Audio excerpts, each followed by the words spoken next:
kaparusahan ang nararapat sa mga taong nakagawa sa atin ng kasalanan. Hindi ako titigil hanggat hindi ko napaparusahan ang babaeng yon. Magbabayad siya.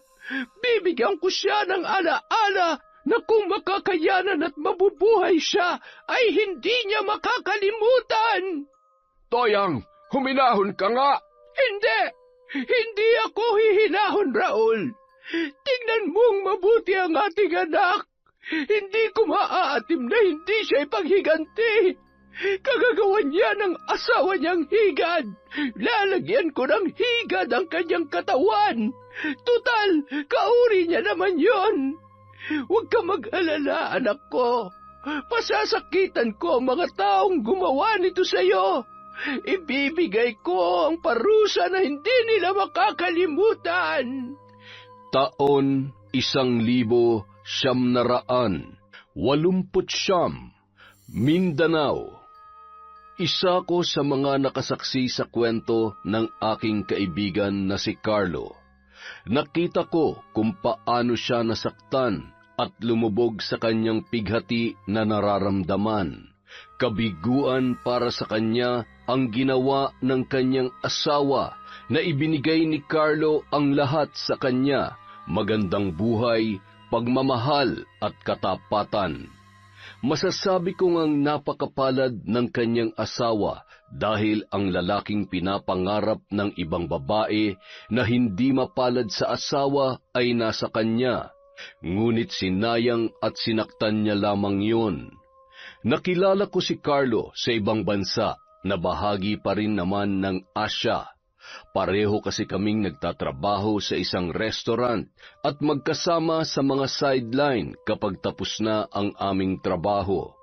Masasabi kong isang huwarang asawa at magiging haligi ng tahanan si Carlo sa edad na 28 ay masyado nang nahasa ang kanyang utak para makilala na ang totoong laban ng buhay. Aniya, nagtatrabaho siya ng mabuti para sa kanyang asawa at sa magiging anak nila pagdating ng araw. Ay, itong ibang lahi talaga, oo. Mas marami pang chismis nila kaysa sa ginagawa. Hayaan mo na sila, tol. Basta tayo, malapit nang magbakasyon. Nakaw, tol, yung nanay ko di na magkanda ugaga. Akalain mo, may ipapakilala daw sa akin na dalaga? Malapit ka na daw kasi mapag-iwanan. Isang numero na lang, wala ka na sa kalendaryo. Wala na nga ako sa Pebrero, tol eh. Hanggang 28 lang yun. Pero di bale, tol, nasa loto pa ako. Pero, tol, sigurado ka ba na pupunta ka sa lugar namin? Oo naman, kaya nga mauna ako sa iyong magbakasyon para masulit ko ang pamilya ko. Basta, text mo ako pag nasa Pinas ka na, ha? Isa pa, ayaw ko pang mag-asawa kaya iiwasan ko yung irereto ni nanay. Nagtawanan na lamang kami nung mga oras na yon. Nalaman ko rin na hindi pa pala alam ng kanyang pamilya na siya ay uuwi na. Nais umano niyang sorpresahin sila. Gusto niya na makita kung may magbabago ba sa kanila. Masaya kaming umuwi sa inuupahan naming apartment. Isang kanto ang pagitan ng apartment ko sa apartment ni Carlo. Minsan ako ang pumupunta sa kanya, minsan siya naman ang dumadalaw sa akin. Hindi nagtagal, dumating na ang araw ng aking pag-uwi. Sinulit ko ang panahon sa aking pamilya. Masaya ko kasi naipagawa na nila ang bahay namin at ang sarili kong bahay kung sakaling bubukod na ako sa kanila. Napawi ang lahat ng pagod ko sa aking nakita at sana ganito rin ang makikita ni Carlo kapag umuwi na siya sa kanila. Nang sa gayon ay mapawi ang lahat ng kanyang hirap. Makalipas ang isang buwan, umuwi na rin si Carlo. Hinintay ko siya sa paliparan at doon na kami magkikita papunta sa kanila sa Mindanao. Noong una ay ayaw ng aking nanay pero sinabi ko sa kanya na gusto ko ring magliwaliw dahil sa ibang bansa wala kaming panahon para sa aming mga sarili. Masaya ko nang kami ay magkita. Masaya rin ako kasi ito ang una na mapapasyalan ko ang Mindanao. Hindi naman ako natatakot kahit nababalitaan kong mayroong mga aswang doon. Isa pa para sa akin, wala naman yung katotohanan at hindi pa napapatunayan. Tol, kumusta? Okay naman, Tol. Ikaw, kumusta ka? Malamang nasasabik ka ng makarating sa Mindanao. Sobra, Tol. Sabik na talaga akong makita ang asawa ko. Nako, alam ko na yan. Tiyak na matinding bakbakan yan. Nagtawanan na lang kaming dalawa hanggang sa dumating na ang oras ng aming pag-alis. Halos nasa 2 oras kaming nasa Himpapawid. Narating namin ang paliparan ng Davao City na noon ay larawan ng isang lumang syudad. Hindi pa masyadong maraming gusali, hindi katulad ngayon na isa na ito sa pinakamaunlad na lalawigan sa buong bansa. Sumakay kami ng bus na maghahatid sa amin sa lugar nila Carlo. Hindi pa sementado ang mga kalsada kaya puro alikabok ang makikita mo sa daan. May mga puno pang matatayog at mga magagandang bulubundukin. Panay ang linga ko sa paligid dahil napakadalang lang ng mga kabahayan na nakikita ko. Para maalis ang aking inip, nagbiro ako kay Carlo na ikinatawa niya naman ng husto. Tol, parang masyadong tahimik tong lugar na to. Hindi mo naman siguro ko ipapalapa sa mga kapitbahay mo sa inyo, no? Loko ka talaga kung ano-anong iniisip mo. Huwag ka mag-alala, mga vegetarian kami. Yun! Para klaro lang ba? Pero tol, totoo bang mga yun?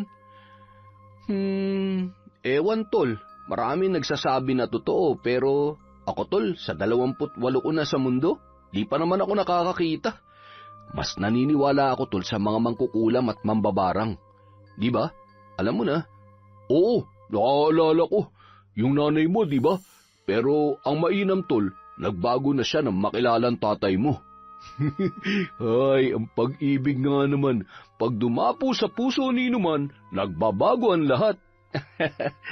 Si tatay talaga tol ang tadhana ni nanay.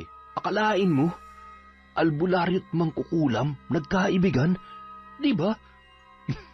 Ako tol, kahit mambabarang itadhana sa akin, basta maganda, hindi ko aayawan yan. Ikaw talaga.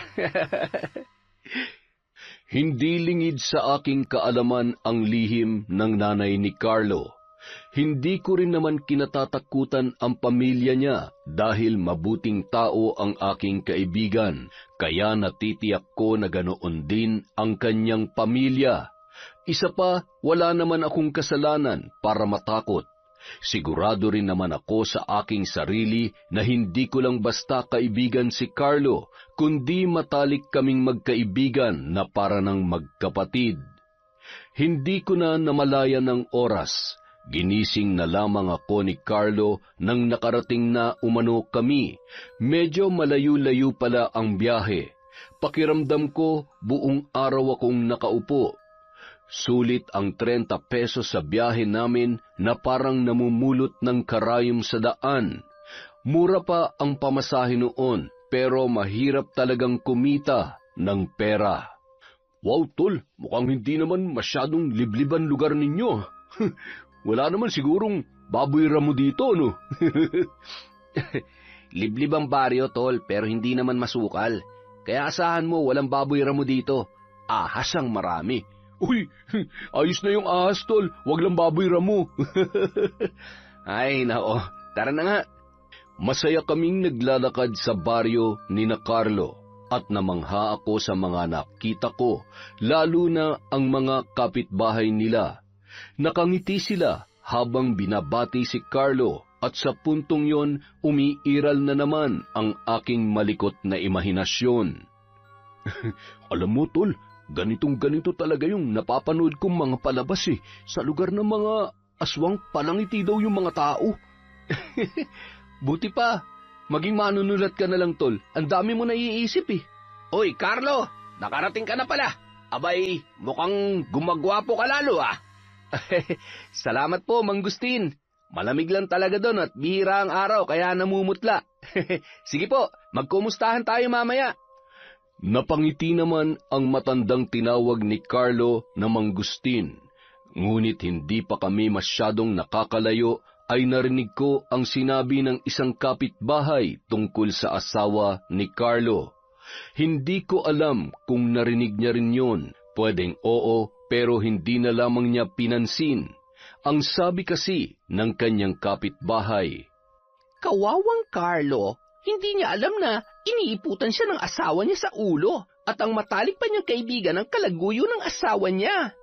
Pinagmasdan kong mabuti ang aking kaibigan. Hindi naman napawi ang kanyang ngiti. Makikita pa rin ang saya sa kanyang muka. Malamang hindi niya narinig ang sinabi ng kanyang kapitbahay. Parang ako patuloy ang sinukluban ng langit at lupa. Parang ako ang asawa ni Sanya dahil ako ang nasasaktan. Ayaw ko naman sabihin kay Carlo ang aking narinig. Dahil ayaw kong masira ang kanyang bakasyon, hahayaan ko na lamang na siya mismo ang makahuli kung sakaling totoo man ang sinasabi ng kanyang kapitbahay. Kahit Bisaya ang salita ay may mga salita namang nauunawaan ko, katulad ng iniputan at kalaguyo na kabit ang ginamit nilang salita.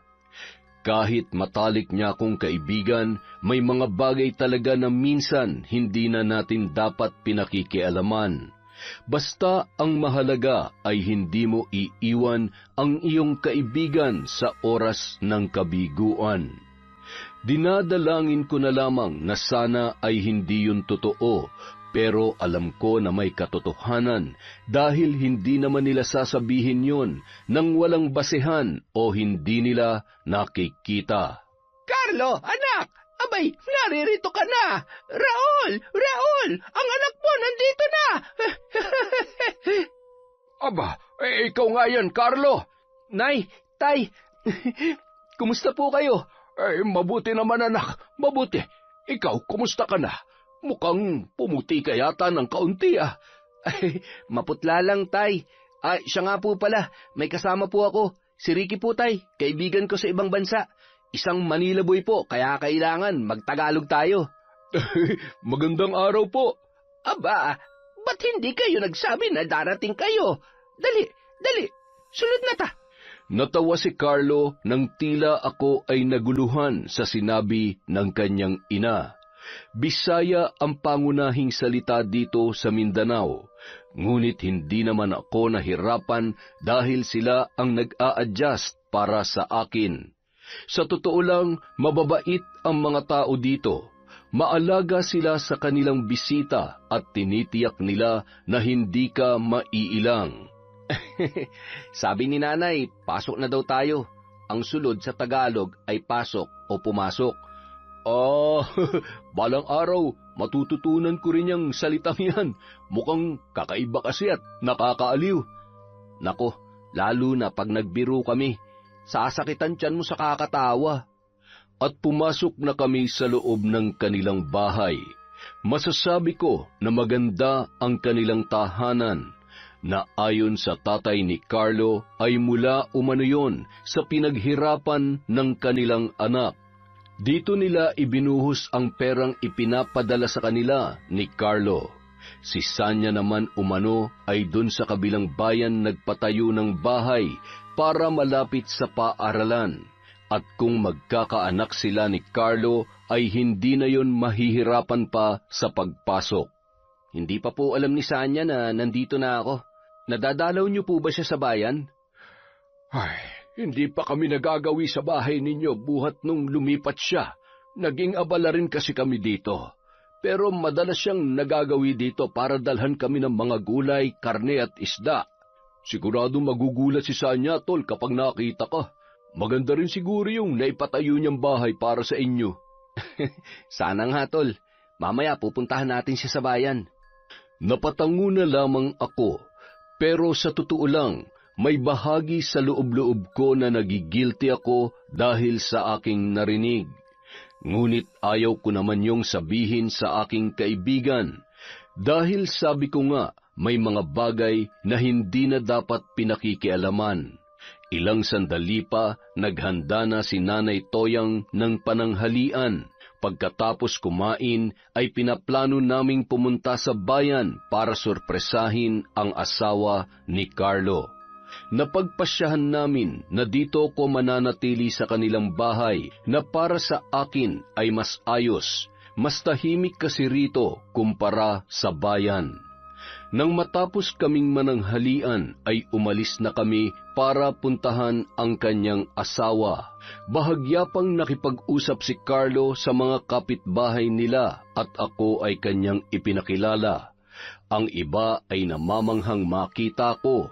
Noon kasi kapag may mga dayo sa lugar, lalo na Tagalog o English o kahit ibang salita ay namamangha sila. Ang ganda na ng bayan ah. Ang laki na talaga ng ipinagbago rito. Dati hindi ganito to eh. Matagal na ba pre yung 3 taon? Bata ka pa pala tol nung ikasal. Bilib din ako sa iyo ah. Ang bata mo nag-asawa. Ganito talaga sa probinsya tol. Ang babata pa nag-aasawa na, lalo na kapag ganitong lugar. Pero di naman ako nagsisisi tol, kasi mahal ko naman yung pinakasalan ko. Tama ka tol. Baka kung may malaman kang katotohanan, baka pagsisihan mo na. Ano? Teka, ayos ka lang ba? Kanina pa ako nagsasalita, parang wala ka sa sarili ah. Ay, pasensya na tol. Ano nga yung sinasabi mo? Yan, kasi wala ka sa sarili mo. Ano bang iniisip mo? Wala tol. Naiisip ko lang na kung nag-asawa din ako katulad mo sa murang edad, ano kaya ang buhay ko ngayon? Siguro, hindi tayo nagkakilala sa abroad. Di rin tol. Tadhana talaga na magkakilala tayo. Natatawa kaming dalawa nang sabihin ni Carlo na nandito na kami sa kanilang bahay. Maganda naman ang kanilang tahanan. Halatang maayos na naipundar ni Sanya ang kanilang naipon. Balita ko kasi may negosyo din sila sa bayan na gulayan, prutasan at isdaan. Bagay na aking hinahangaan sa asawa ni Carlo, kung hindi ko lang sana narinig ang sinabi ng kanyang kapitbahay. Agad kaming pumasok at nagulat ang mga nasa loob nang kami ay makita. Agad na tumayo si Sanya na noon ay nakikipag-usap sa isang lalaki sa sala. Nanlaki ang kanyang mga mata nang makita si Carlo. Ganoon din ang lalaki. Nagulat din yun. Gusto ko sanang sabihin na para silang nakakita ng multo, pero pinigilan ko lamang ang aking sarili. Mahal? Ikaw nga ba talaga yan? Kailan ka pa dumating? Kararating ko lang, mahal. Marcus, pare, nandito ka pala. Napatingin ako sa lalaking nagngangalang Marcus. Ito kaya ang sinasabing matalik na kaibigan ni Carlo. May kaibigan bang inaahas ang asawa ng kanyang kaibigan? Kung totoo ngang may relasyon sila, ibig sabihin, totoo rin na may ahas dito sa kanilang lugar. Oo pre, may pinaayos kasi si Sanya. Pinaayos ko mahal kay Marcus yung tubo ng lababo natin. Mabuti na lang wala siyang pasok ngayon kaya nakisuyo na ako. Kumusta ka na nga pala pre? Kaibigan mo? Napatingin naman sa akin si Sanya.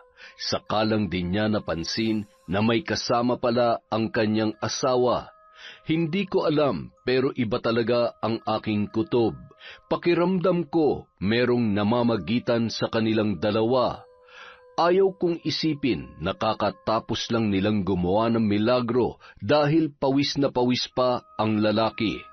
Oo, kaibigan ko siya sa ibang bansa at taga Maynila siya kaya hindi siya masyado nakakaintindi ng salita natin. Kung magtatagal ka dito, tiyak, maiintindihan mo rin ang Bisaya. Plastic naman nito, sarap bangasan eh. Naku, malaman ko lang na totoong balita, babasagin ko yung pagmumukha mong ahas ka. Oo nga, sabi pa naman ni Carlo na mas nakakatuwa magbiruhang Bisaya. Totoo yan. Pre, dahil nandito ka na, mag-inuman na tayo. magpapakuha ako ng lambanog, ha? Umiinom ka ba ng lambanog, pre? Prehin mo yung mukha mo. Black eye ang kita dyan, eh. Di ko pa nasubukan. Mamaya, subukan natin. Napangiti naman siya at tumango, saka sinabing kukuha siya ng lambanog at babalik. Iniligpit niya ang bag na dala niya, na tila wala naman akong nakita na kagamitan sa pag-aayos ng tubo ng lababo. Nasa kanila ni Sanya ang mga mata ko dahil nais kong makumpirma ang bagay na kutob ko. Yumakap siya kay Carlo at nagpaalam.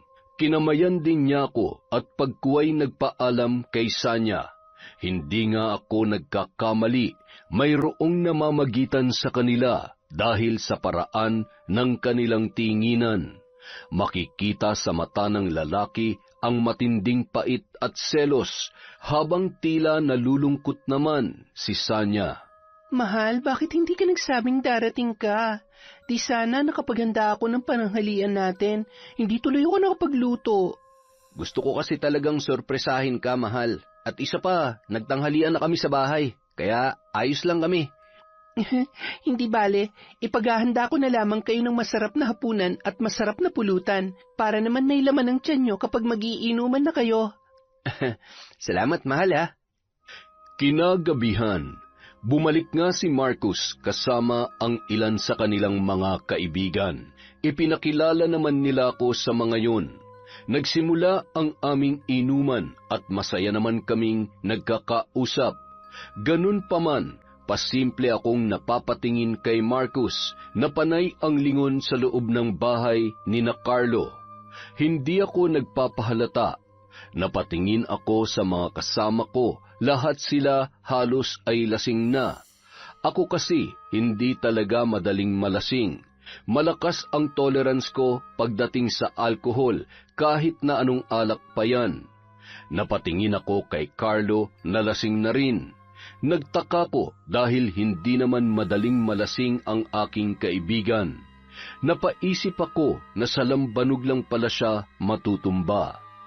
Nasa ganoon akong pag-iisip nang makita kong tumayo si Marcus at nagpaalam para umihi. Tumango lang ako, ngunit hindi niya alam, palihim ko siyang sinundan. Sa likod ako dumaan kung nasaan ang kusina ni Sanya. Anong ginagawa mo dito? Baka mahuli ka ni Carlo. Huwag ka mag-alala, mahal ko. Lasing na ang asawa mo. Hayaan mo na ako. Ngayong nandito na yan, hindi na natin magagawa yung gusto natin. Huwag dito. Baka biglang may pumasok. Dito na lang tayo para makita mo kung may papasok. Dali na. Sabik na ako sa iyo, eh. Umalis ako bigla dahil hindi ko na nakayanang makita ang panglolokong ginagawa nila sa aking kaibigan. Hindi ko alam kung paano sasabihin kay Carlo ang aking nakita. Baka hindi siya maniwala sa akin. Kailangan kong gumawa ng magandang plano na magpapalantad sa kanilang ginagawa.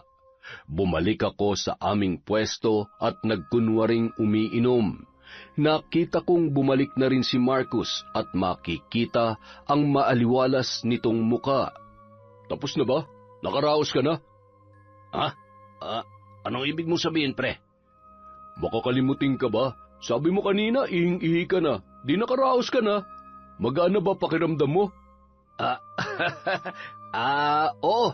Ganito kasi talaga ako kapag umiinom, eh. Palagi ako naiihi.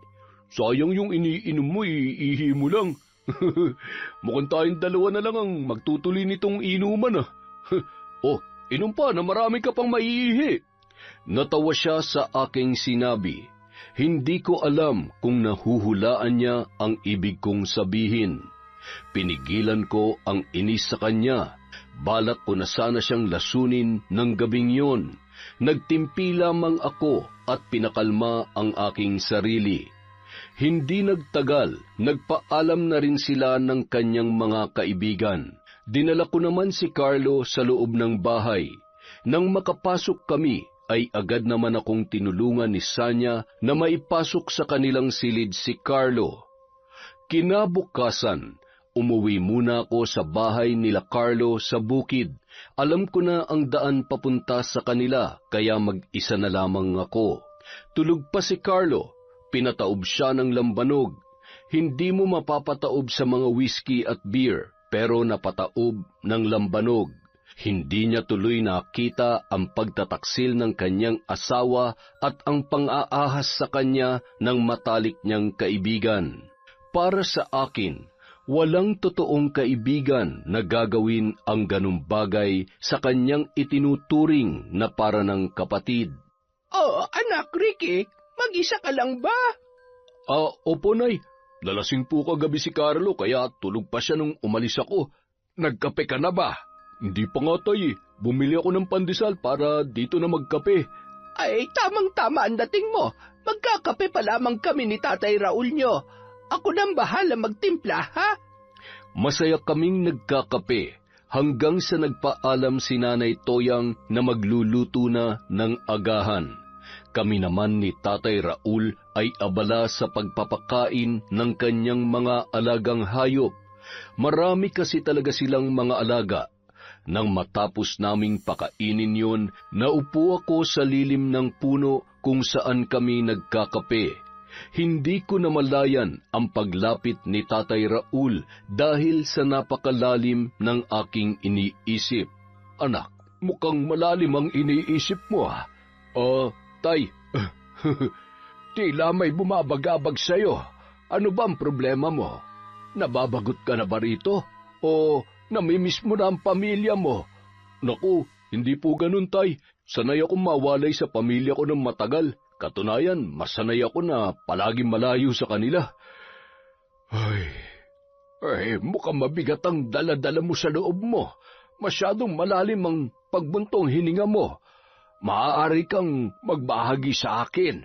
Ituring mo na akong ama mo dahil alam kong mabuti kang tao at kaibigan ka ng anak ko.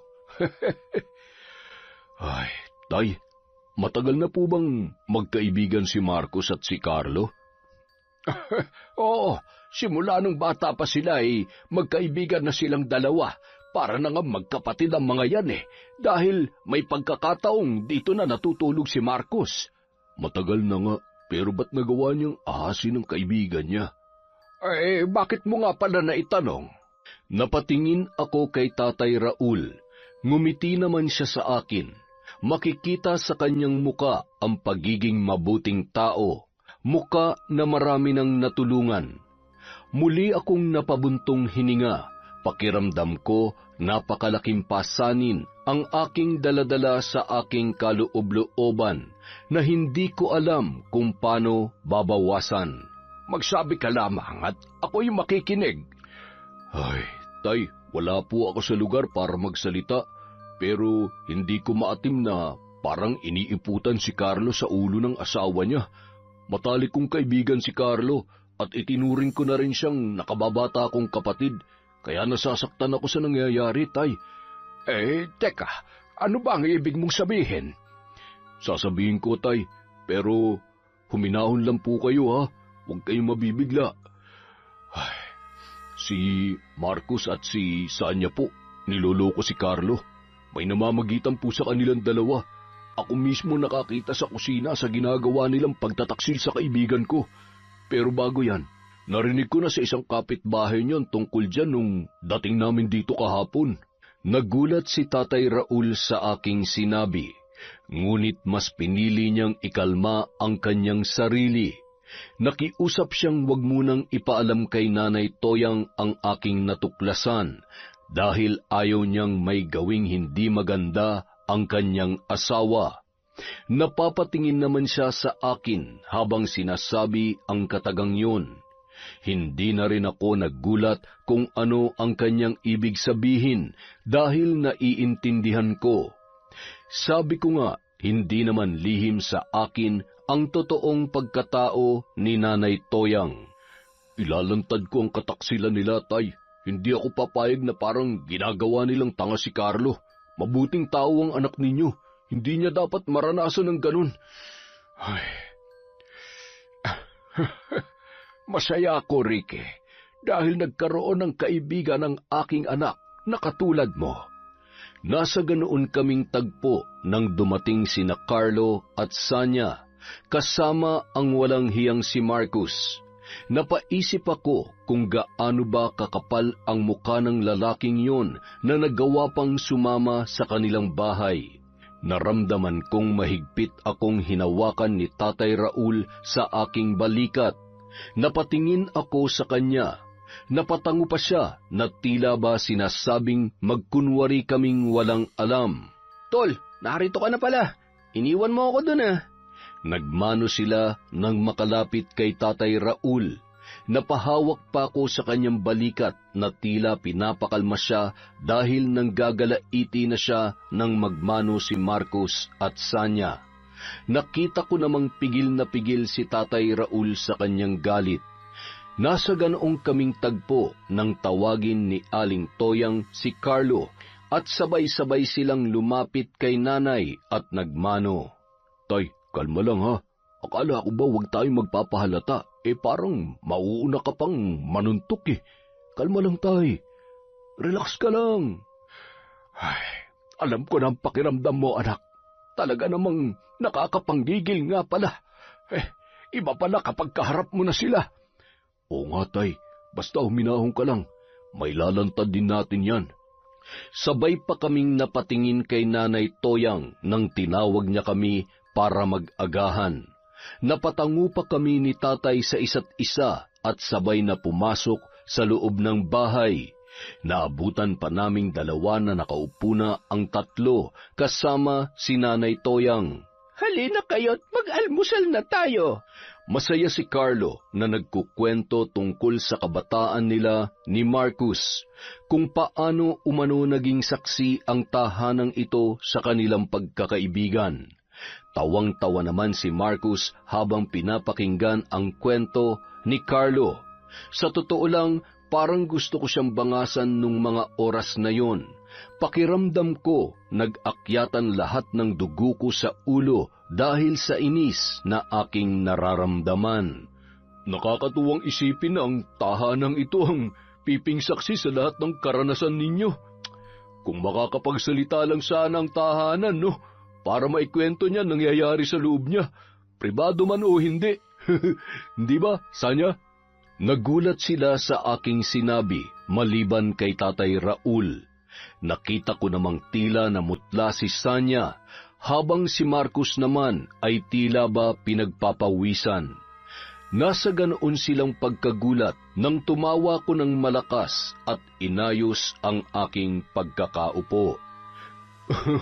Para malaman natin, Sanya, kung nung kabataan nila napag-uusapan ba nila mga babae o kung sino bang unang naging nobya ng mga babaeng yan.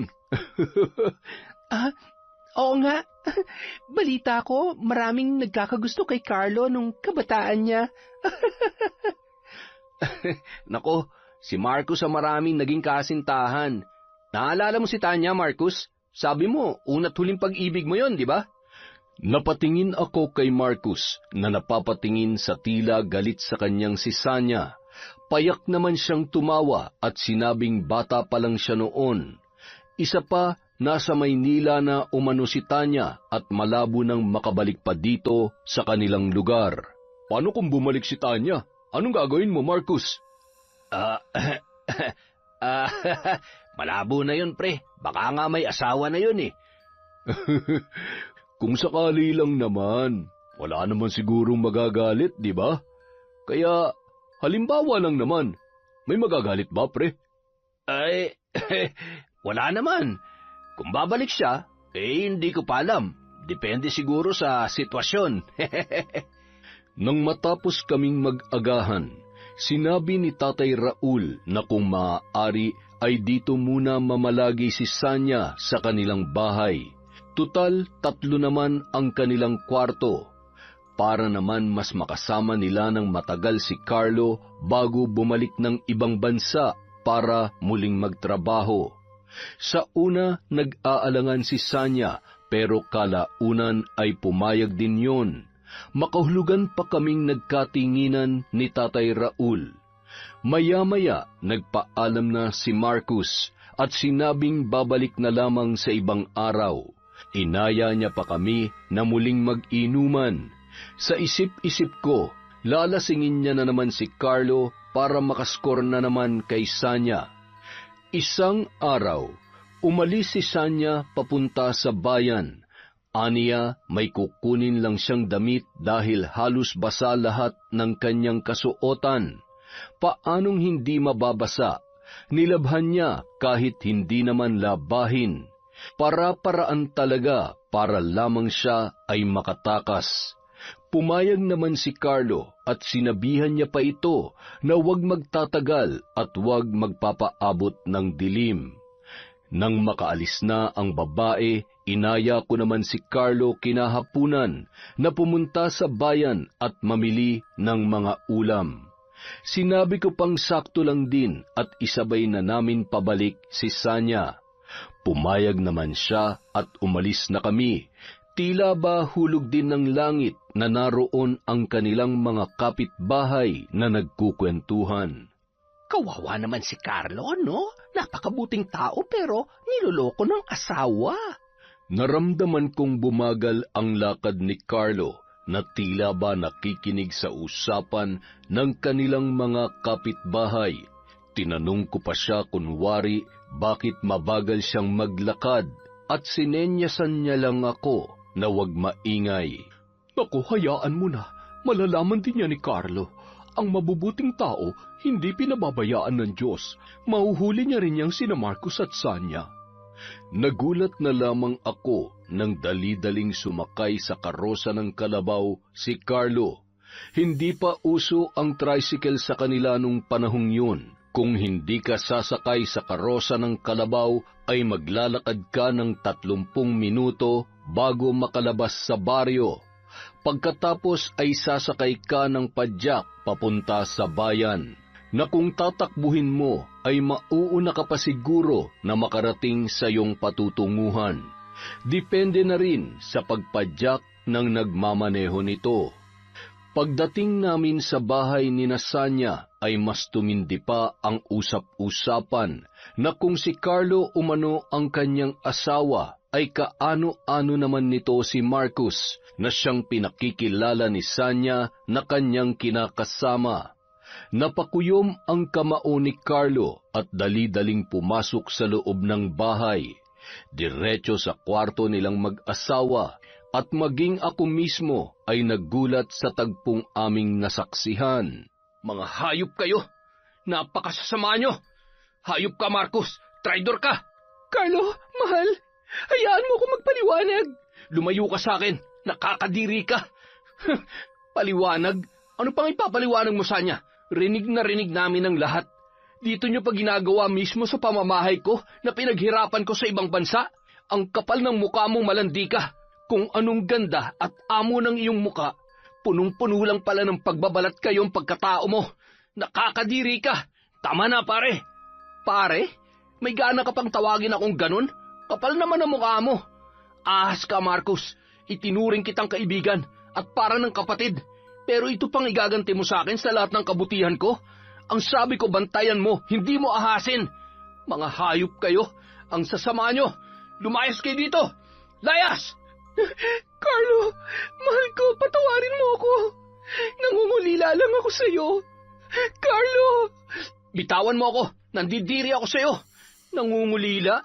Sanya, nasa malayo din ako. Pero kahit kailan hindi ko ginawa sa yung ginawa mo sa akin. Wala kang kwenta. Carlo, mahal ko. Tama na, Sanya. Ang mabuti pa ay bigyan mo muna siya ng panahon. At ikaw namang gago ka. Etong sa'yo. Kulang pa yan sa kagaguhan mo. Hinabol ko si Carlo, ngunit hindi ko na siya makita. Kinabahan ako dahil baka kung ano ang gawin niya sa kanyang sarili. Panay sigaw ko na parang naghahanap ng batang nawawala. Hindi ko na alam kung ano ang aking gagawin.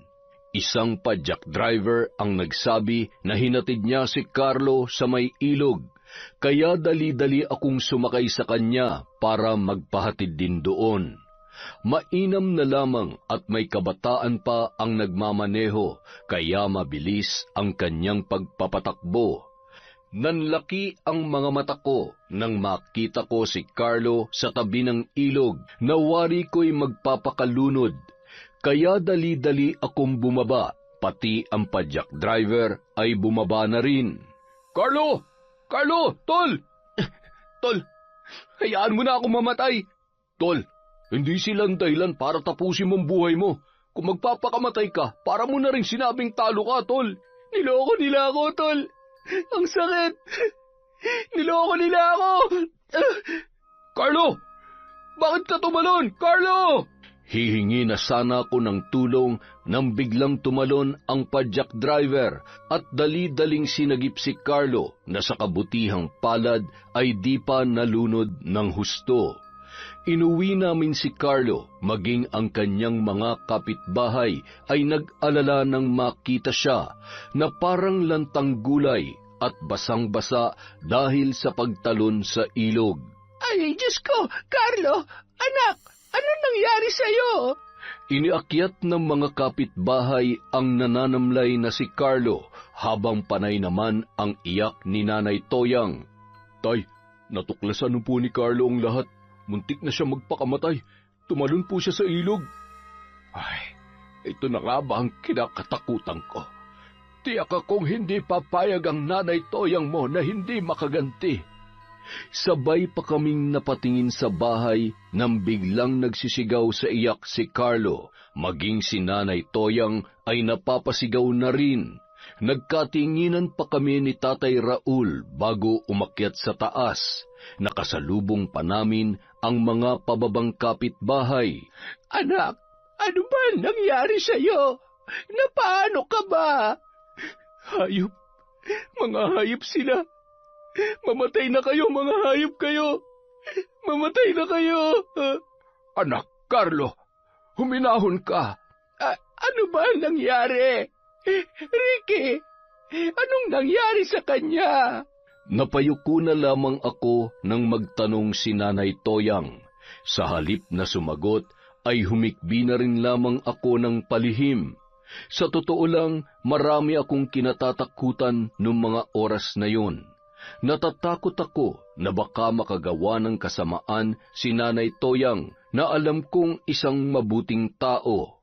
Alam ko kasi, maliban sa kwento ni Carlo, ang mga kapitbahay din ang nagpapatunay na isa siyang mabuting tao sa kabila ng pagkakaroon niya ng itim na kapangyarihan. Ayon sa kanila, wala pa namang sinasaktan si Nanay Toyang sa kanyang mga kapitbahay. Madalas pa nga silang tulungan noon sa tuwing sila ay may karamdaman sa pamamagitan ni Tatay Raul. Nagtutulungan sila na manggamot ng mga taong kinulam ng kapwa mangkukulam at mambabarang ni Nanay Toyang. Gusto ko na mamatay. Hayop ka, Marcos. Tinuring kitang kaibigan pero inahas mo ko. Bakit ang asawa ko pa? Bakit?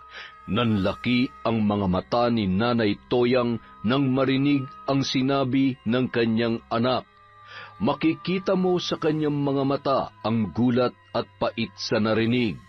Napayuko na lamang ako nang mapatingin siya sa akin para kumpirmahin kung totoo ba ang kanyang narinig. Totoo ba ang sinabi ng aking anak? Ricky, umamin ka sa akin. Pinagtaksilan ba siya ng kanyang asawa at ni Marcos? Nanay Toyang, opo, totoo po yun. Mga hayop na yon. Humanda sila sa akin. Asawa ko, Toyang.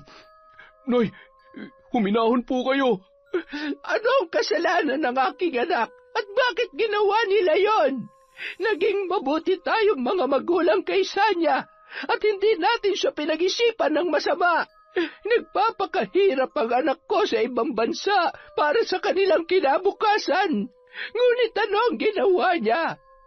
Gaganti ako. Gagantihan natin sila, anak ko. Toyang, kung ano man yung iniisip mo, huwag mo nang ituloy. Kaparusahan ang nararapat sa mga taong nakagawa sa atin ng kasalanan. Hindi ako titigil hanggat hindi ko napaparusahan ang babaeng yon. Magbabayad siya. Bibigyan ko siya ng alaala na kung makakayanan niya at mabubuhay siya, ay hindi niya makakalimutan. Toyang, huminahon ka! Hindi! Hindi ako hihinahon, Raul. Tingnan mong mabuti ang anak natin. Hindi ko maaatim na hindi siya ipaghiganti. Kagagawan niya ng asawa niyang higad.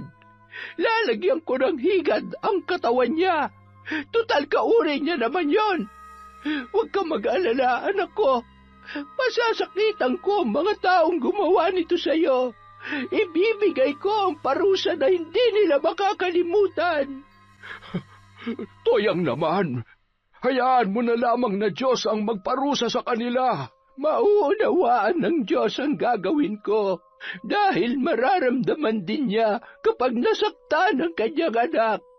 Ganyan din ang nararamdaman ko ngayon, Raul. Nasasaktan ako para sa ating anak. Napuno ng pighati ang araw na yon. Naiintindihan ko si Nanay Toyang dahil kung ang nanay ko ang may kapangyarihan katulad niya ay gagawin din noon ang lahat para sa akin. Nasa balkonahe kami ng bahay kasama si Carlo na tila wala sa kanyang sarili. Palagi lang itong umiiyak at nauunawaan ko kahit hindi ko pa nararanasan ang magmahal, ay naiintindihan ko ang sakit na kanyang nararamdaman. Nasa ganoon kaming tagpo nang biglang dumilim ang kalangitan. Napatayo pa ko habang pinagmamasdan ang paligid. May namumuong maliliit na kidlat sa likod ng maitim na ulap. Napatingin ako kay Mang Gaston nang siya ay magsalita. Kapitbahay siya nila Carlo na naroroon sa bahay nila nanay nung mga oras na yon. Ginising nila ang natutulog na dyablo sa loob ni Toyang. Alam mo ba, Ricky, mas mahirap galitin ang mga mababait na tao dahil kapag sila ay nagalit, napakabangis. Narinig ko ng malinaw ang bawat katagang binibigkas ni Nanay Toyang mula sa isang silid na ipinagbabawal niyang aming pasukin. Maririnig ang kanyang sigaw sa aming kinaroroonan mula sa loob ng kanyang kinalalagyan. Diyos ng kadiliman, dinggin mo ang panawagan ng iyong abang lingkod. Pakinggan mo ang pagsusumamo ng puso ng isang inang nasasaktan. Ito ang aking alay. Ipagkaloob mo lamang ang aking hiling. Pahirapan mo ang 2 taong nagtaksil sa aking anak. Malalakas na kulog at kidlat ang namayani sa buong paligid. Napayuko kami ni Mang Gaston sa takot na baka tumama ang kidlat sa aming kinaroroonan. Sinabi ni Mang Gaston na wag munang tatayo dahil mapanganib pa. Hinila ko naman si Carlo na sa mga panahong yon ay panay pa rin ang iyak. Mga higad ang ipapadala ko sa katawan ni Sanya. Tuwing sasapit ang 6:00 ay susuka siya ng higad na halos kanyang ikamatay. Dinggin mo, Diyos ng kadiliman, ang aking pagsusumamo. Sa tuwing sasapit ang 6:00, susuka ng sinulid ang lalaking si Marcos. Hindi mapuputol at titigil sa paglabas ang sinulid hanggang sa matapos ang 6:00. Dinggin mo, Hari ng Kadiliman. Dinggin mo ang iyong abang lingkod. Halos mapasigaw kami at ang iba pang mga kapitbahay nang biglang may tumamang napakalakas na kidlat sa isang malaking puno. Sinabayan pa ng nakakatakot na tunog ng kulog na akala mo'y bilyong tambol ang pumupukpok sa langit. Dumilim bahagya ang paligid na sinabayan pa ng malakas na hangin. Ilang minuto rin ang itinagal noon at bigla ring lumiwanag. Nagkatinginan pa kami ni Mang Gaston nang maging maaliwalas na ang buong paligid. Maya-maya dumating si tatay na hingal na tila galing sa pagtakbo. Ay, nagawa niya na, Raul. Diyos ko, patawarin niyo po ang asawa ko. Samantala, sa bayan kung saan ako nagtungo para makibalita, ay nalaman ko ang naging kalagayan ni na Marcus at Sanya. Ayon sa mga kapitbahay ay nagsusuka umano si Marcus ng sinulid tuwing sasapit ang 6:00. Ang duda nila ay kinulam ang binata. Sa bahay nila Carlo ko na malagi para magmatsyag. Utos din yon ni Tatay Raul para makibalita kung ano ang nangyayari. Mag-6:00 na noon nang makarinig ako ng takbuhan ng mga tao. Pakiramdam ko'y papunta sila sa bahay ni Marcus. Walang dalawang sabing ako ay bumangon at pumunta sa kanilang bahay. Maging ako ay nagulat sa aking nasaksihan. Nagsusuka ng sinulid si Marcus, sinulid na pantahi ng damit. Nagsisigawan ang kanyang mga magulang dahil sa takot. Ay, Diyos ko, tiyak kinulam ang batang yan. Parusa yan sa pakikipagrelasyon niya sa asawa ng iba. Ang babaeng yun naman talaga ang malas sa buhay ni Marcus. Ang pagkakaalam ko ay ayaw naman sana ni Marcus, pero mapilit yung babae. Bali-balita na hindi lang naman daw si Marcos ang inaakit niyang si... Ano nga ang pangalan nun? Sanya? Salot yan sa bayang ito, kaya ayan, pinarurusahan din. Balita ko'y umuwi yun sa kabilang bayan buhat nung nahuli ng asawa niya sila ni Marcos. Ayun, kinulam mo, binarang din yata. Hindi ako nagpahalata na kilala ko ang mga pinag-uusapan nila. Hindi ko alam kung dapat ba kong maging masaya sa sinapit ng dalawa. Ngunit kasalanan din nila ang nangyari. Kung hindi nila sinira ang tiwala ni Carlo, ay hindi naman sila mapaparusahan. Napatingin ako kay Marcus nang halos magmakaawa na ito. Kitang-kita sa mukha niya ang matinding paghihirap. Patawarin mo ko. Inakit niya lamang ako. Matindi ang pagsusuka ni Marcus na may kasama ng dugo. Halos mapigtas na rin ang kanyang mga ugat sa leeg at lumuluwa na ang mata sa kakasigaw. Muli akong napatingin sa loob nang sumigaw ang kanyang magulang. Halos masuka rin ako sa nakita na ang suka niya'y may kasama ng uod. Ang kanyang balat ay lumulobo na akala mo ay may lalabas na kung anong insekto. Pumuputok yon na tila tinutusok ng karayom at naglalabasan buhat doon ang maliliit na ipis. Ay, Diyos ko! Ang mabuti pa'y tumawag na kayo ng albularyo. May isang dalaga ang tumatakbo at sinabing may albularyo daw sa bahay ni Sanya. Maaari nilang dalhin si Marcus doon. Dali-dali namang binuhat si Marcus ng kanyang mga kapitbahay. Ngunit halos masuka sila nang buhatin nila ito.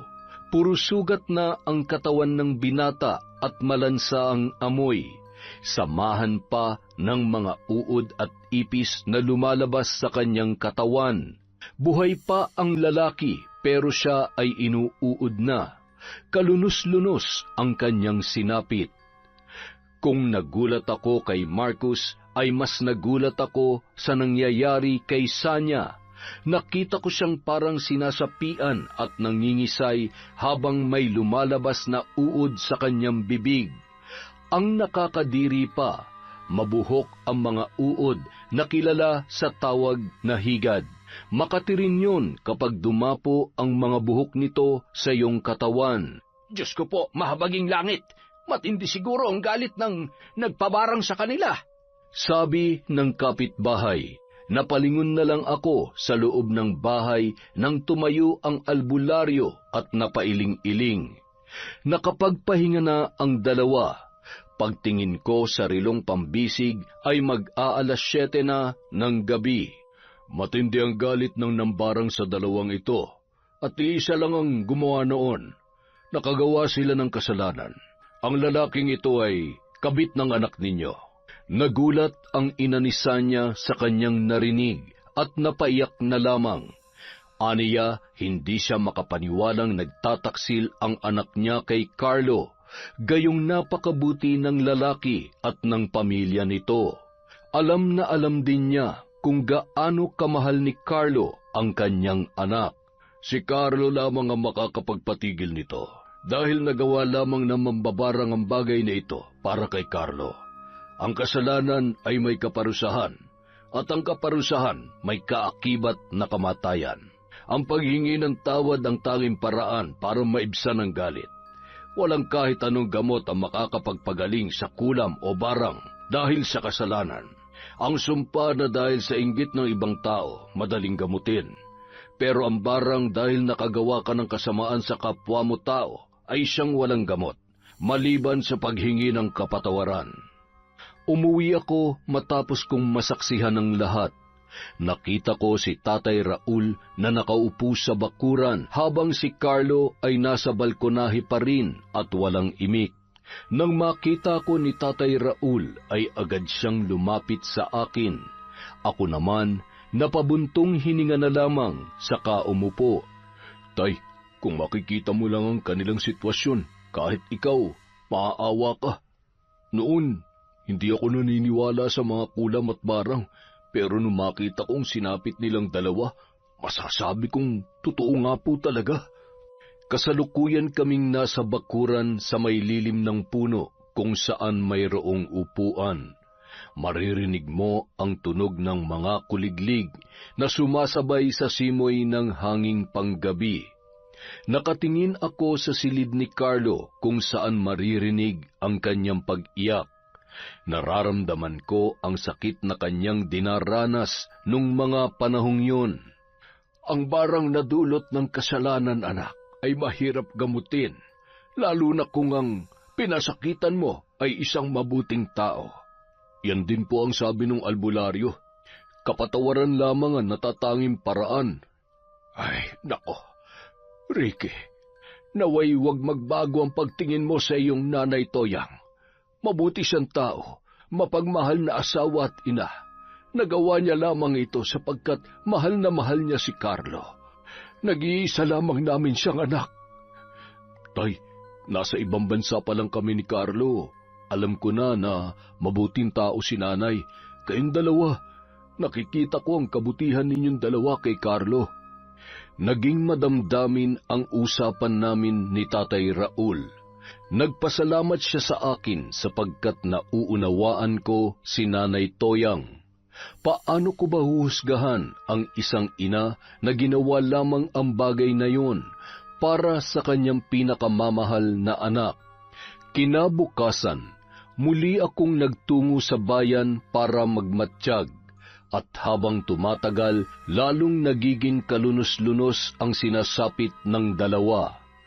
Ayon sa ibang kapitbahay, mas matindi pa ang nangyari kay Sanya sapagkat ang mga higad ay lumalabas na sa kanyang pribadong katawan. Tila nanginig ako sa aking narinig, lalo na kung paano nila ilarawan ang impit na sigaw ng dalawa dahil sa sakit. Umuwi ako at naabutan ko si Carlo sa hardin. Nagpapahangin doon ang aking kaibigan.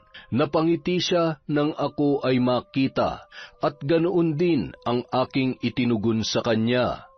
Masaya kong makita na kahit papaano ay nakakangiti na siya kahit ramdam ko pa rin ang pait sa kanyang mga mata.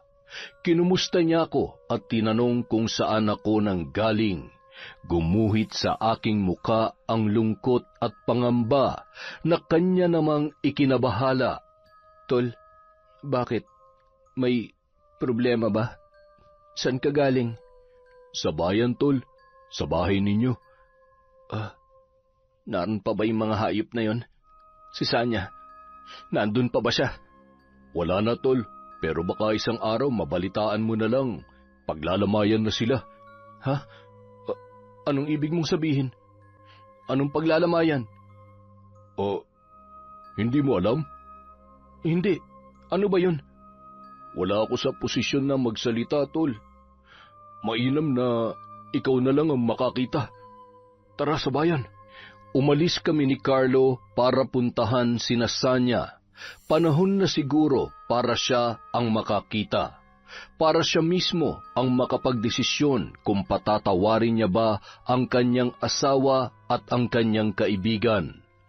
Nang makarating kami sa bayan, narinig agad ni Carlo ang usap-usapan patungkol sa nangyari kina Sanya at Marcus. Ang una naming pinuntahan ay si Marcus at halos masukan ako sa nangyari sa kanya. Pumutok na ang lahat ng lumulobong parte ng kanyang katawan at halos lumabas na ang mga laman noon. Maging si Carlo ay halos masuka na rin sa sinapit ng dati niyang kaibigan. Nang makita siya ni Marcus ay agad itong humingi ng tawad. Kahit hindi pa makapagsalitang masyado dahil sa mga sugat sa kanyang katawan, ay nagawa niya pa ring manikluhod sa kanyang dating kaibigan. Karma mo yan. Sa pang-aahas mo sa akin, kulang pa yun sa sakit na nararamdaman ko. Mas matatanggap ko kung ibang taong gumawa sa akin nun. Ang hindi ko matanggap, ikaw ang gumawa. Pagdusahan mo yan. Carlo, tol, wala na bang puwang sa puso mong pagpapatawad? Nagsisisi na siya. At ayon sa mga kapitbahay dito, hindi lang si Marcus ang inakit ng asawa mo. Marami sila. Si Marcus lang ang tanging naabutan mo. Hindi sana siya pumatol, tol. Dahil alam niyang asawa ko yun. Karma niya yun. Dahil makasalanan sila. Hindi lang yun basta karma, tol. Binarang sila. Ha? Anong ibig mong sabihin? Bago mo alamin, puntahan mo muna si Sanya. Baka sakaling kahit nakagawa sila ng kasalanan sa iyo magawa mo pa rin patawarin. Nagtungo kami sa bahay ni Sanya. Nang makita si Carlo ng pamilya ng kanyang asawa ay halos gumapang ang mga ito papalapit sa kanya at humingi ng tawad. Ang ina nito, na wari ko'y nasa 61, ay gumagapang papalapit sa kanya at nagmamakaawa. Nangayayat na ito sapagkat hindi na makatulog kakabantay sa kanyang anak. Sinabi ng matanda na alam niyang may kasalanan ang kanyang anak, ngunit sana ay kahabagan pa rin ni Carlo ang kanyang asawa. Nang pumasok kami ay hindi na nagtagal sa loob ang aking kaibigan. Nakita niya ang kalunos-lunos na sinapit ng dati niyang asawa. Ang mga higad at uod ay lumalabas sa lahat ng parte ng kanyang katawan, maliban sa mata.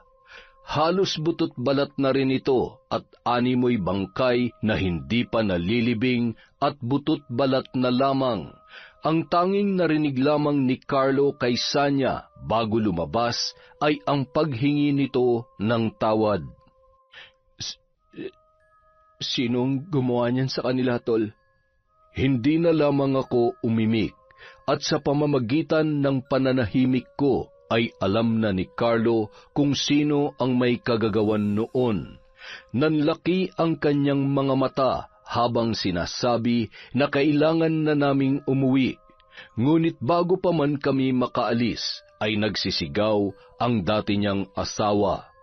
Pumasok kami at halos pinagsisihan ko kung bakit ako sumama.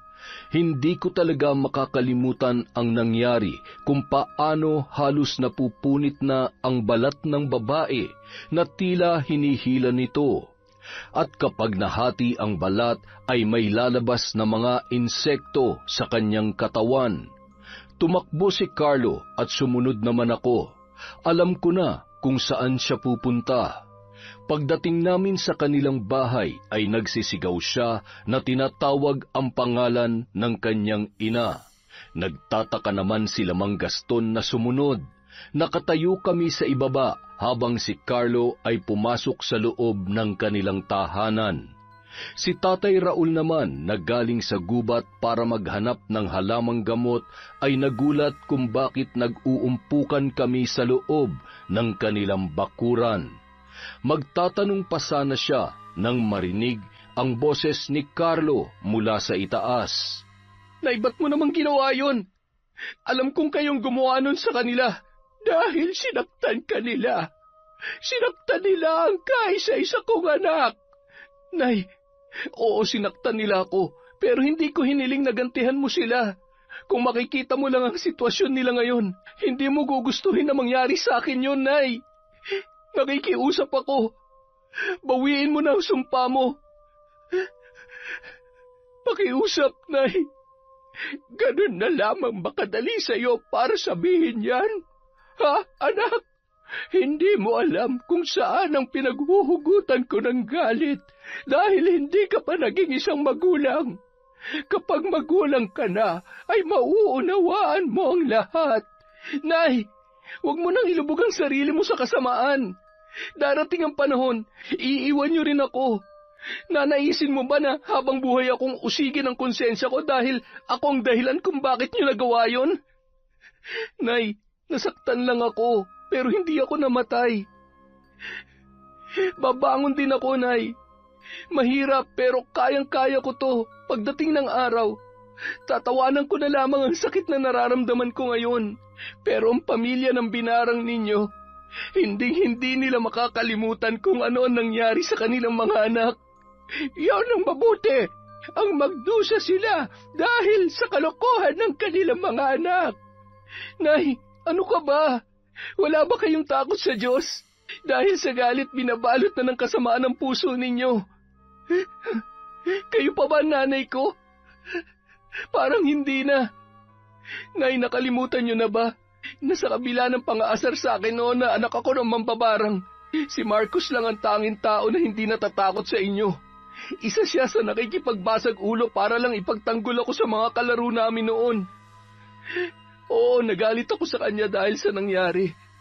Pero hindi ko hinangad na mangyari sa kanyang bagay na yon, Nay. Ang taong unti-unti mong pinapatay dahil sa galit mo. Ang taong minsan nakipagpatayan para maipagtanggol ako sa mga taong hinuhusgahan ako. Kaya kahit gaano kalaki ang pagkakasala niya sa akin, hindi ko hihilingin kailanman na tapusin ang buhay niya.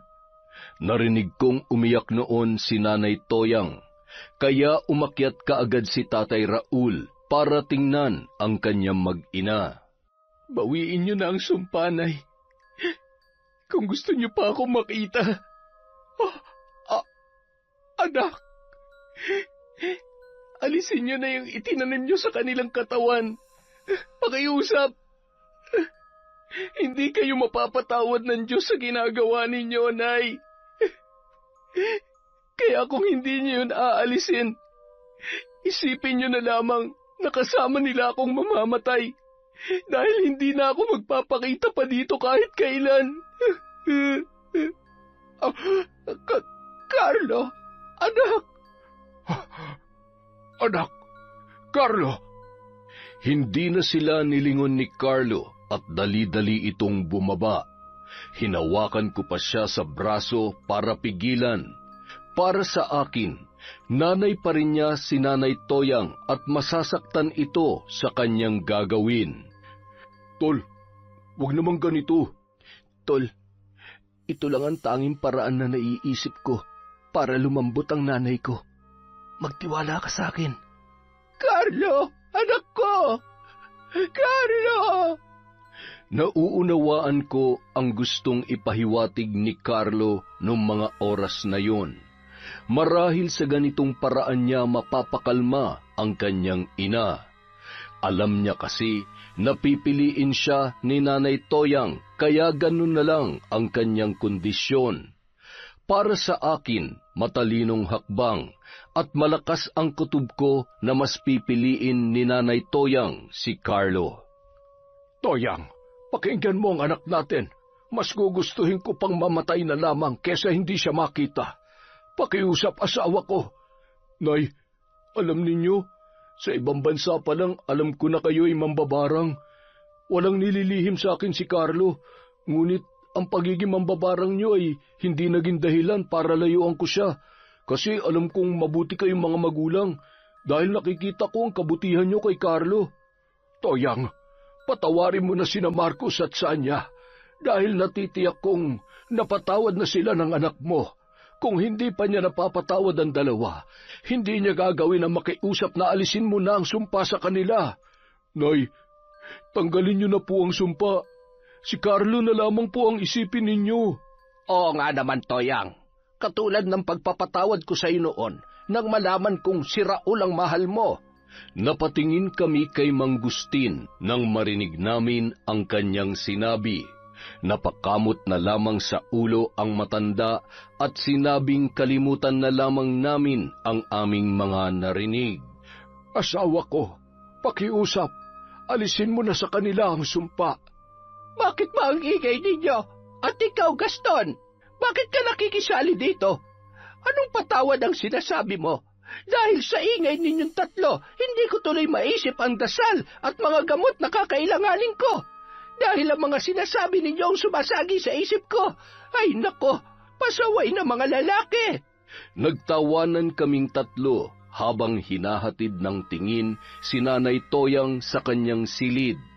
Kinagabihan, isinagawa na ni Nanay Toyang ang ritual para bawiin at alisin ang lahat ng kanyang itinanim sa katawan ni na Marcos at Sanya. Kami lang ni Mang Gaston ang naiwan sa kubo habang si Tatay Raul ay nagpunta sa bayan para gamutin si Marcos at ang kanyang kaibigang albularyo naman ang gagamot kay Sanya. Mahaba ang naging ritual ng mambabarang. May pagkakataon na nahihirapan si Nanay Toyang sa pag-aalis ng mga itinanim niya dahil sa kanyang mga salaguron. Ang ibang salaguron ay ayaw pumayag na bawiin ni Nanay Toyang ang sumpa, pero may bahagi naman ng kanyang mutya ang pumayag. Nakita ko kung paano nilabanan ni Nanay Toyang ang lakas ng kanyang sariling kapangyarihan. May pagkakataon na napapaubo siya ng dugo, bagay na aking ikinabahala. Nay, ayos lang po ba kayo? Huwag kang mag-alala. Ayos lamang ako, Ricky. Normal lamang ito kapag binabawi ang itinanim na sumpa. Sige na, mapanganib para sa'yo kapag narito ka. Lumabas ka muna. Bumaba akong muli at nagpatuloy si Nanay Toyang sa kanyang ginagawa. Hindi ko na alam kung ilang oras siya sa ganoong tagpo. Ngunit ang masasabi ko lamang nung panahong yon habang nakatingin sa kanya sa itaas ay walang kasing dalisay ang kanyang pag-ibig para kay Carlo. Kaya ipinanalangin ko noon sa Panginoong Diyos na siya ay patawarin at tulungang maitama ang kanyang pagkakamali. Ang totoo niyan, ako talaga ang una nanligaw kay Toyang. Pero ang sinagot niya ay si Raul. May pagsisisi ba na hindi nyo ipinaglaban yon? Ay, Jesus, hindi naman. Kasi nakilala ko naman ang aking asawa na mas maganda pa kaysa kay Toyang. Masaya naman ako at si Raul, nakatagpo niya na isa ding mabuting tao. Yun lang naman ang mahalaga. Kaya ikaw, pag natuto ka na magmahal, piliin mo yung taong mabuti. Napangiti na lamang ako sa sinabing yon ni Mang Gaston. Saka ko ibinalik ang aking tingin kay Nanay Toyang na abala sa kanyang pagriritual. Sana matapos na ang kaguluhang ito at magkapatawaran na sila nang sa ganon ay mawala na ang problema ng buong pamilya. Nang matanggal na ni Nanay Toyang ang kanyang mga itinanim, gumaling na sina Sanya at Marcos. Bagaman hindi pa nila nababawi ang kanilang lakas, ay nagpunta sila sa bahay ni na Carlo para harapin ang buong pamilya nito. Ako naman nakikinig lang sa kanila, tahimik na nagmamatsyag. Ako na po ang una magsasalita. Carlo, patawarin mo ako sa ginawa ko. Alam ko na walang kapatawaran na nagawa ko sa iyo. Nagpadala ako sa pangungulila ko. Alam ko na naging tapat ka sa akin. Ako lang ang hindi naging tapat sa ating relasyon. Patawarin mo na ako. Hindi mo kailangan lumuhod. Hindi naman ako Diyos para gawin mo yan. Hindi. Hayaan mong gawin ko to. Dahil sa ganitong paraan ko mababayaran ang ginawa ko. Hayaan mo ako, pakiusap, Carlo. Magalit ka sa akin. Kasuklaman mo ako, sumbatan mo ako, para maibsan lahat ng sakit na nadarama mo. Tatanggapin ko lahat ng masasakit na salita. Dahil alam ko kulang pa yan sa lahat na nagawa ko at idinulot ko sa'yo. Sanya, tama na. Tumayo ka na. Oo, masakit ang ginawa mo. Ninyo ni Marcus. Hindi agad-agad mawawala ang sakit na yon. Ngunit ang galit ay wala na. Panahon lang ang makapagsasabi kung kailan maghihilom ang sugat na idinulot ninyo. Ganyan talaga ang buhay. Hindi lahat ng panahon masaya. Patawarin mo rin ako sa ginawa ni nanay. Nagawa niya yun dahil sa pagmamahal niya sa akin. Nagawa niya din yun dahil hindi niya akalain na magagawa mo sa akin yun.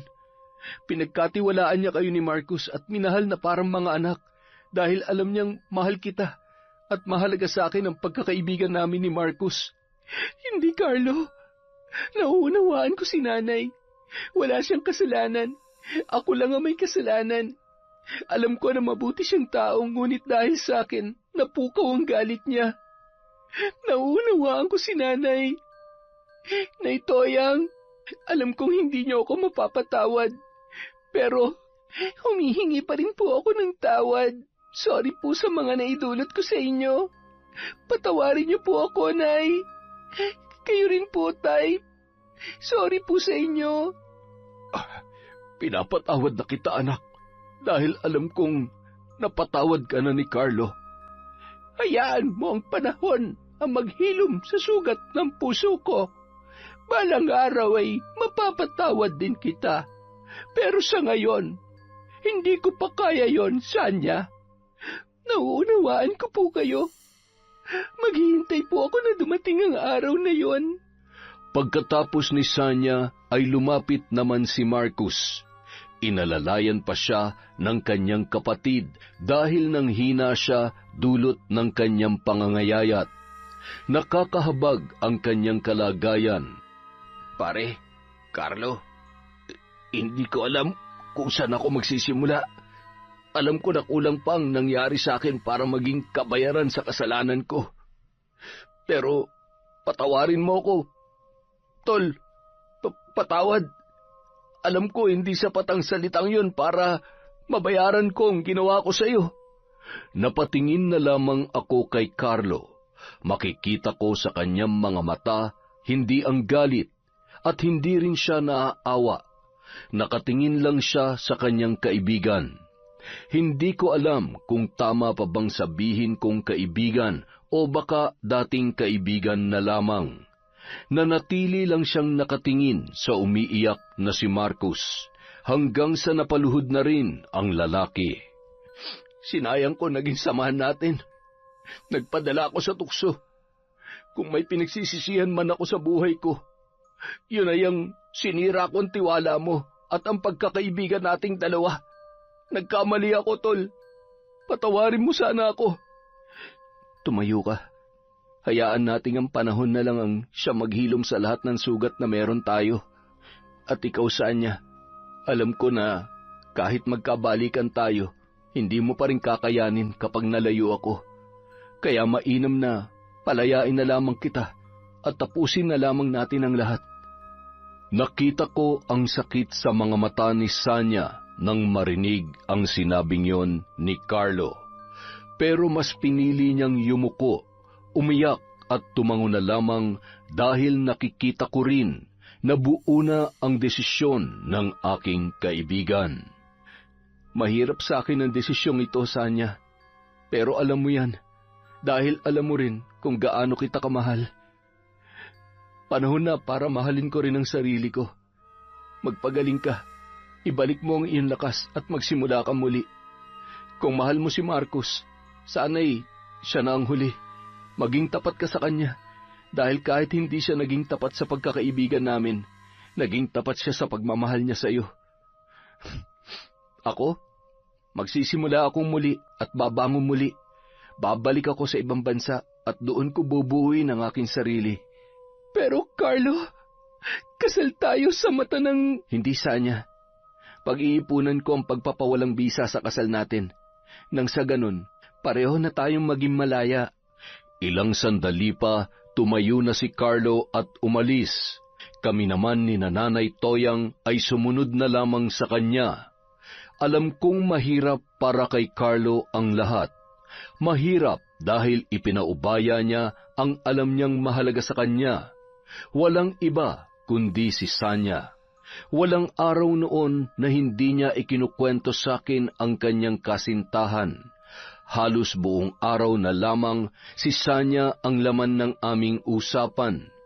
Kaya alam ko kung gaano niya ito kamahal at kung gaano kahalaga para sa kanya. Pagdating namin sa bahay ay nag-usap kami nila Nanay Toyang. Isang madamdaming pag-uusap na hanggang sa kasalukuyan ay aking naaalala. Mga alaala na hindi ko makakalimutan dahil nakita ko kung gaano nila kamahal ang isa't isa. Anak, patawarin mo sana si Nanay. Hindi ko sinasadya na magawa ang bagay na yon. Mahal na mahal kita dahil ikaw ang nag-iisa naming anak at ikaw ang pinakamahalagang regalo na natanggap ko. Dahil sa iyo, nalaman ko ang tunay na kaligayahan at kahulugan ng buhay.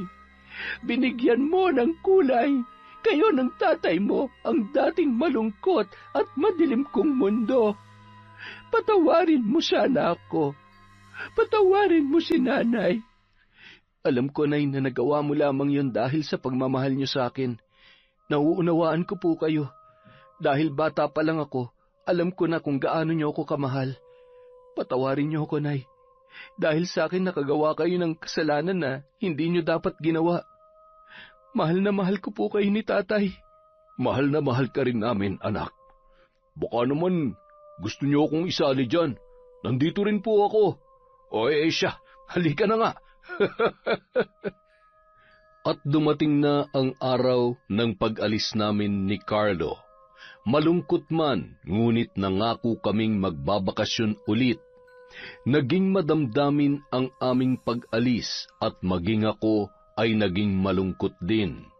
Napamahal na rin kasi sa akin sina Nanay Toyang at Tatay Raul, maging ang mga mababait nilang kapitbahay na medyo may kakatihan ang dila. Dahil sa lugar na ito, natuto ako sa maraming bagay. Makalipas ang 1 taon, ibinigay na lamang ni Carlo ang bahay niya sa bayan kina Sanya at Marcos. Tuluyan na rin nilang napatawad ang isa't isa at tuluyan ng kinalimutan ang mga bagay na hindi na dapat alalahanin pa. Ilang taon pa ang lumipas hanggang sa napawalang bisa na ang kasal ni Sanya at Carlo, at sa puntong ito ay may bagong pag-ibig na rin ang aking kaibigan. Walang iba kundi ang aking kapatid. Alam ko na magiging masaya rin sila at maging ako dahil bayaw ko na si Carlo na alam kong tapat kung magmahal. At lalo kaming naging masaya nung magkaroon na sila ng anak. Umuwi kami ng Pinas para magbakasyon at masayang-masaya ang aming mga magulang dahil sa bagong dating na pamilya. Taon 2004 at 2009 na maalam na sa mundo sina Nanay Toyang at Tatay Raul. Pero nagpatuloy pa rin ang buhay namin at naging masaya sa ibang bansa.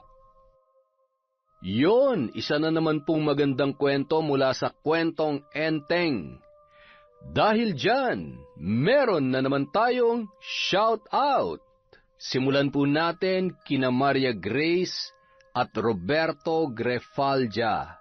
Hi po kay Lady Dam. Hello kay Susan Oberascher from Austria. Kay Sol Digman. Kay Vicky Yabut. Hi kay Willie Galvez. Hi po kay Aris Acero. Shout out kay Ana Maria Lanza. Kay Mami H7W. Kay John Chris from Pangasinan. Shout out po kay Liza Manalo, kay Leonora Atienza, kay Dion Holter, kay Virginia Pontillas, kay Marites Nalica, Hi kay Mary Jane Catil, kay Monica Nieves and family, kay Michi Ito from Yokohama, Japan, kay Mila Muldes from Bulacan, kay Heart Jacqueline TV. Hello po kay Almira Africano, kay Condesa, kay Noemi Garcia Pabunan, Hi Sarayoso, Puhawan at Kakalja family, sa Sibayan family from Pangasinan, kay Brethart Vahelidad, kay Arjidan Bansag from Hong Kong, hi kay Cristel J. Moreno from Kuwait, kay Kurt Mina, hello po kay Miss Maura, kay Kuya Vicente Official, kay Mukbanger 21 Mix, hi kay Chona Bainosa, Salve Fajardo, Marilu Umbal, Cynthia Camacho, Merlin Villeza, at Zia San Pedro from Al-Hasa, Saudi Arabia. Hi po kay Sweet Mommy, kay Lian from Vegas, kay Kat Burglar Cutie, hi kay Melinda Concepcion, hello kay Kim Rialco from Mandaluyong City, kay Marian Tamashiro, hello po kay Lucia from Spain, kay Glenda Gilyado, hi kay Chander de Guzman, hello po kay Alma Naong, kay Vicky Yabut, kay Jerlyn Batal, kay Arvi Tiong, hi kay Manisan Mamot Mapadtaya, kay Rosette Ersando, kay Len TV2, at kay Michelle Esperon from Quezon City. Maraming salamat po sa walang sawang pakikinig sa Kwentong Enteng.